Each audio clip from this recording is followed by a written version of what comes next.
Let's just see if they're there. I think they're there. Ja. Ja, jy kan nog so baie gee, nog so baie daar so na die kamera toe, manne. Yes, we are ready to just speak about what happened. Guys, I think all the listeners are just wondering I mean, obviously you didn't expect that kind of day. What happened? Yeah, so we're working at Tableview and we're on a patrol. I think we're about a kilometer down the beach already, and then it was a super windy day, like we could hardly hear each other speaking. And a guy came running up to us, waving and shouting, pointing further down the beach, and there was someone lying on the beach there with people surrounded him, and then we just sprinted over there, just like trying to manage the situation. Yeah. Crazy, and I can imagine the chaos, and it's probably a traumatic situation.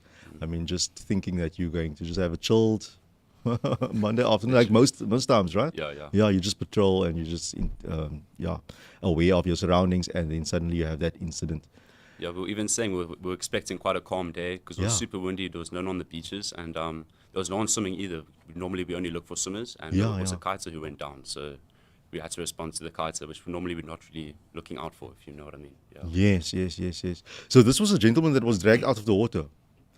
Yes. The really good thing is that he got pulled out of the water because he actually had kite surfing lessons. So his instructor actually saw him in the water and pulled him out, because worst case scenario is that we had to go in the water and pull him out, which had made our job 10 times harder. So luckily he was already on the beach when we arrived there. Sure. As jy sopas ingeskakel by 729 Kaapse Kansel, ek gesels met Jordan Roman en Cameron Watson. Jordan is van die Big Bay Lifeguard Club en Cameron Watson is van Milnerton Lifeguard. En nou hulle was op daai klub en hulle was op duty, by die City of Cape Town. Hulle was gestasioneer by die Blouberg Beachfront. En so rondom midday het die publiek vir hulle ge-approach met 'n pasiënt wat lê en almal is rondom hom, en dis iemand wat basically verdrink het. En manne, what happened after that? Yeah, so we got there. He was fully kitted. I mean, he still had his harness wrapped around him. He had a life vest, wetsuit, a vis vest. He had everything on him. Normally we get patients that are just in their swimming shorts. So we got there. We had to undress him, get all the stuff off of him, and then basically just went straight into compressions. While we were running there, we radioed the base to bring some oxygen for us because we didn't have anything with us, and then just went straight to it. Yeah. What happened? What went through your minds? It was surprisingly, during that situation, I was very calm. I don't know how Cameron felt, because he was given the compressions. Because, one of the first things that they teach you when you do lifeguarding is that, you need to remain calm.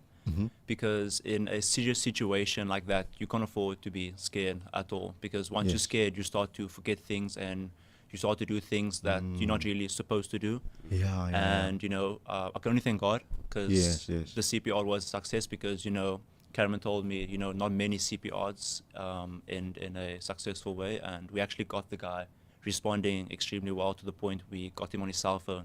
So that was a really good experience. So the guy was unconscious and you guys were performing CPR and everything, and that feeling of he's wakker. He's awake now. It was quite a thing to see. So luckily he hadn't swallowed much water, so every time we did a compression he had like a very shallow breath.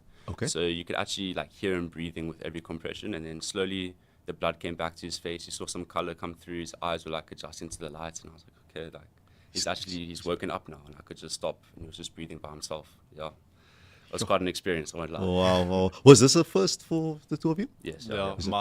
I've been doing lifesaving for 6 years. I think Cameron's even do longer than me, and the whole 6 years. This is my 6th year now. This is the first time I've come across this serious situation. Sure. Cameron, you 28. This man is in 19 in matric, right? Yeah. What the school knows about it now?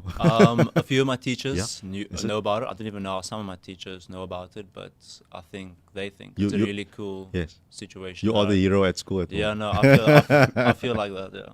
Wow. And was the family of the gentleman present as well? No, it was just him on the beach. Was it just him? Yeah. Oh wow. Yeah, it was quite of a. It's hectic. We had him on the phone talking to his wife afterwards, I think, because they didn't know what was going on. Yeah, no Wow. one knew him on the beach. He was just there by himself. Sure, Yeah. And with the instructor, but yeah. Which could have made things a bit more, more complicated even. Yeah, If the family was there and Yeah. you had to deal with the emotions and they please someone just drag them away and please be calm and that sort of thing. I can imagine what it was like, sure. But I can also imagine like this. It must be a feeling of this is real now. What we were taught is it's happening now. We need to just. But I mean, you guys are skilled in being calm, right? But that's the thing, they kind of drill it into you. I mean, every season you have to do a refresher, do a retest, and they go through CPR like very strictly. You have to know, Is it, eh?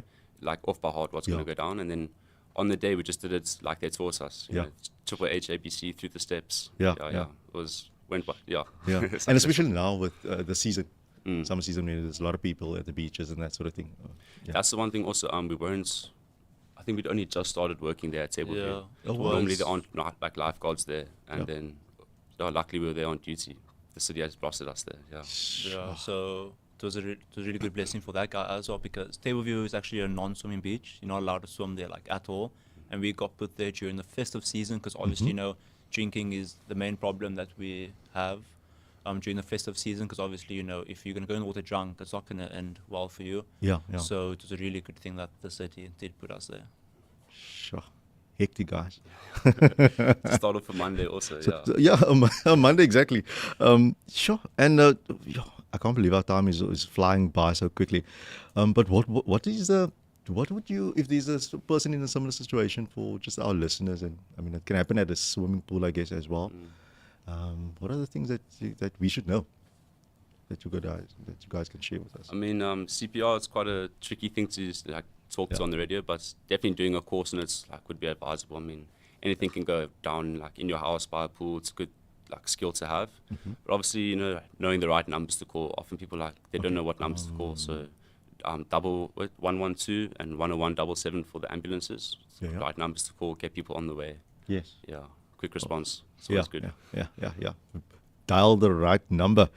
As jy sopas ingeskakel by 729 Kaapse Kansel, jy gesels met Andre Jacobs en ek het vir Cameron Watson hier so en vir Robin, Jordan Roman. Waarvan af kom Robin nou? Hulle gesels hier saam met ons. Hulle is ons latest heroes langs die Kaapse kus en hulle het 'n 68-jarige man het hulle gered. Deur CPR, deur wat hulle geleer was, en hulle is al die tyd lifeguards, maar hulle was soos 'n lifeguards regtig daai dag, en totally unexpected, maar toe dit gebeur, toe is hulle daar en hulle het almal kalm gehou en hulle was kalm, en die man is gered, hy het asem gekry, hy het weet sê lig gelewe weer terug in sy liggaam gekom, en die man lewe vandag. Hy kon 'n phone call maak, sy vrou bel en sê wat sopas met hom gebeur het. You guys are not in touch with this gentleman still, no? But he thanked you, I'm sure. Did he? He actually didn't. Or was he just in shock? I was talking to Cameron inside. I was like, that guy actually never came back to say like thank you. But it's not really our job to look for some recognition back. Yes. It's our job to make sure the person's safe, and we're just happy that the guy could Yes. get back to life. Yeah. He was probably so in shock, like I can't believe this just happened, and got home and like, I didn't really say thank you to these gentlemen. I can live another 68 years longer now. Praise God, man. And wow. But I believe it's really God's grace upon your lives. And even just the fact that I believe it's Him that sent you there that day. Because I mean, we're not one man on an island. We all have our purpose, and He had His purpose, and you needed to know your purpose in order for Him to touch other people's lives, maybe, as well. So that is so incredible and admirable. How can young people get involved with programs like Lifesaving? So it's extremely easily. There's a lot of lifesaving clubs spread out of Cape Town. There's Fischhoek, Ledadno, Big Bay, obviously Milnerton, there's Clifton, there is False Bay as well. Okay. So whatever lifesaving club, whatever beach you're near to, I would advise them just to go down to the lifesaving club, the lifesaving community. They are extremely nice people. So if you ever see a person that's part of the lifesaving club there, just go up to them, talk to them. How can, I get involved, my child get involved, and they will, show you the way to get involved. It's extremely easy. Fantastic. And they take you through a course. It's a couple of weeks, and then you learn everything about CPR, rescue techniques in the ocean, and then you do your exam, and then you can become a lifeguard. Yeah. Sure. sure. I think the next one should only start, I think, around next season, Yeah, around just October after- time, yeah, just April before summer side, yeah. starts. Yeah. This question I'm just going to go in there. What has your perception changed on things like this, like in life, just with regards to what happened?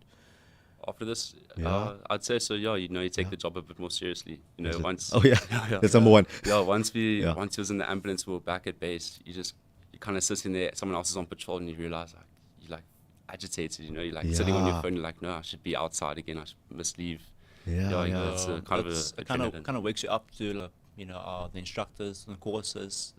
They tell you everything. They tell you stories and that. And you always think to myself, nah, I won't really get involved. It's like 1 out of 100 this will happen. But Yeah. when that situation like happened, really like woke us up for us to see that this is a serious situation and it can Yeah. happen at any time. At any time, yeah, I can imagine the seriousness that comes with it. It's like, life is real. These things are happening. Sometimes you think it's not happening to you. It will never happen to you, but then, yeah, you are faced with the situation.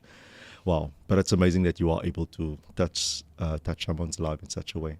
And I mean, saving a life is next level. If there's one thing that you guys can share with a young listener, young people, that in a similar, or not in a similar situation, but just in terms of dreams, goals, aspirations, or anything like that comes to mind. If you have a passion for Yeah. the ocean or for swimming or just for helping people in general, I think lifesaving is the perfect job for you to do, because that's basically what we're involved in every single day. We get involved in with the public. They come up to us, ask us like, why can't we swim here? And then we explain to them. And also, just to be at the ocean every single day, that's a really good blessing, because, Yes.